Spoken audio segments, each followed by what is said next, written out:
Nesta última semana de 2021, estamos a rever os momentos que marcaram o ano.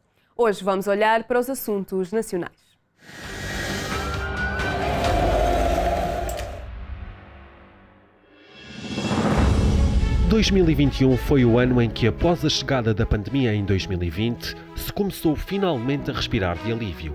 Ainda assim, foi um ano cheio de acontecimentos que marcaram as nossas vidas e que nos surpreenderam a cada dia que passou. A vida mudou.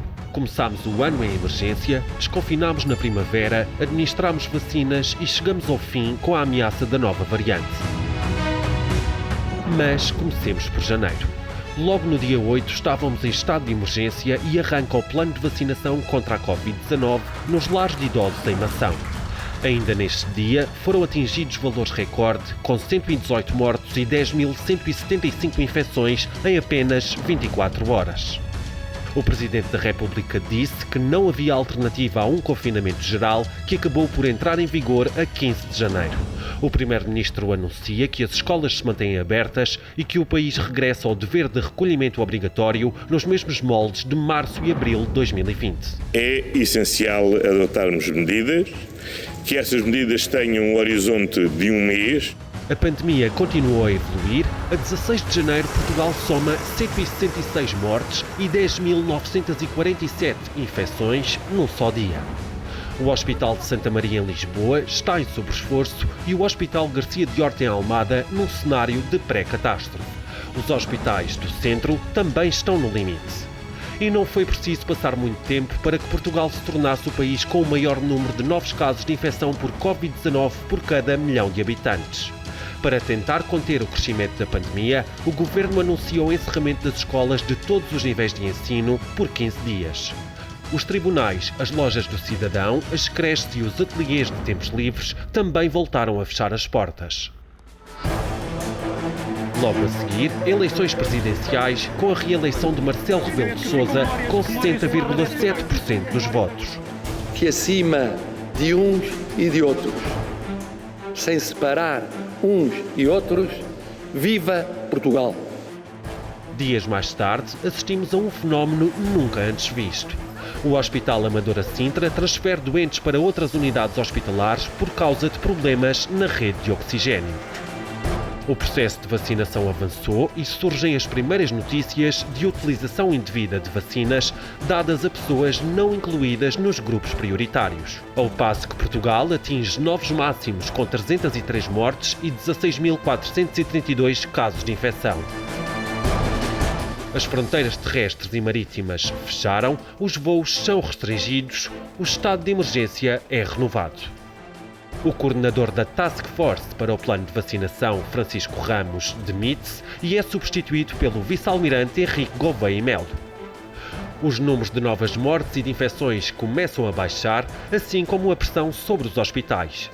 A 22 de fevereiro, Portugal registra 61 mortes e 549 novos casos de infecção, um número mais baixo desde outubro.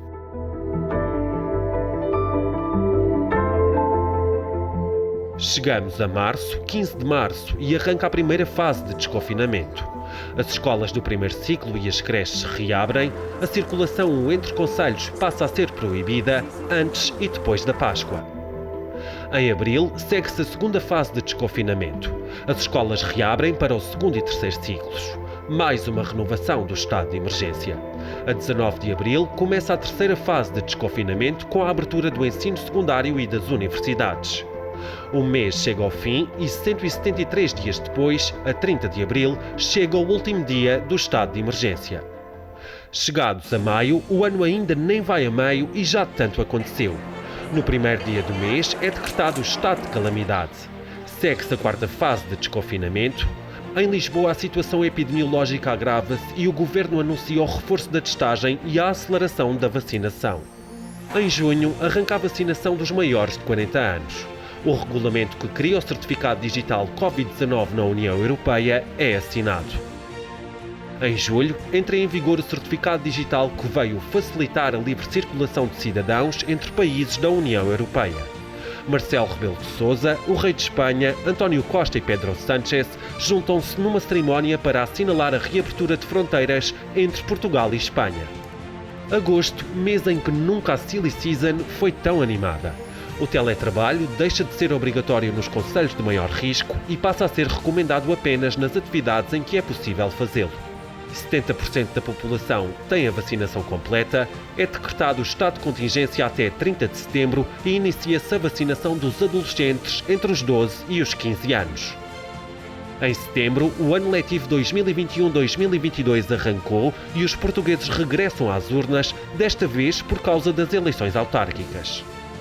Nas maiores cidades, Rui Moreira é reeleito como Presidente da Câmara do Porto e em Lisboa, contra todas as expectativas, Carlos Moedas destrona Fernando Medina e assume um mandato na Câmara para os próximos 4 anos. Ainda na sombra da Covid, Gouveia e Melo termina a missão à frente da Task Force da vacinação. Outubro foi o mês de dar passos em frente rumo ao fim, esperávamos nós, da pandemia. Portugal torna-se o primeiro país do mundo a ter 85% da população totalmente vacinada. Arranca a terceira dose da vacina e da gripe para os residentes em lares de idosos e para maiores de 80 anos. 16 meses depois, os bares e as discotecas voltam a abrir portas. Acaba a recomendação de teletrabalho e, ao falar do fim das restrições, António Costa diz que o país entra numa fase que assenta na responsabilidade de cada um. O mês acaba com Portugal mergulhado numa crise política, quando, a 28 de outubro, o Orçamento do Estado para 2022 é chumbado no Parlamento. O resultado foi a rejeição desta proposta do Governo. Marcelo Rebelo de Sousa acaba por dissolver a Assembleia da República a 4 de novembro e, após algumas polémicas sobre a data das eleições antecipadas, o Presidente marca-as para 30 de janeiro de 2022. Encontro-me em condições de vos comunicar que decidi dissolver a Assembleia da República e convocar eleições para o dia 30 de janeiro de 2022. No dia seguinte é aprovada a nova lei do teletrabalho, que prevê o pagamento de despesas adicionais e o dever das empresas não poderem contactar os trabalhadores durante os períodos de descanso. A Organização Mundial de Saúde classifica a nova variante com o nome de Omicron, reportada pela primeira vez na África do Sul. Por causa da variante, a 29 de outubro o governo suspendeu os voos com ligação a Moçambique. Chegados a dezembro, regressa ao estado de calamidade com o reforço de testagem, recomendação de teletrabalho e teste negativo obrigatório para todos os passageiros de voos que venham para Portugal. A vacinação de crianças até aos 11 anos arranca, com 89 mil crianças vacinadas só no primeiro fim de semana. A pandemia volta a trocar-nos as voltas. Perante a ameaça da nova variante mais transmissível, batem-se todos os recordes de testagem, com mais de 2 milhões de testes feitos entre os dias 1 e 17 de dezembro. O Conselho de Ministros extraordinário reúne-se e anuncia novas medidas. Teletrabalho obrigatório, encerramento de bares e discotecas e apresentação de teste negativo em espetáculos culturais. E lá vamos nós, outra vez, rumo a um novo ano, à descoberta de 2022, que será, certamente, mais uma travessia no deserto.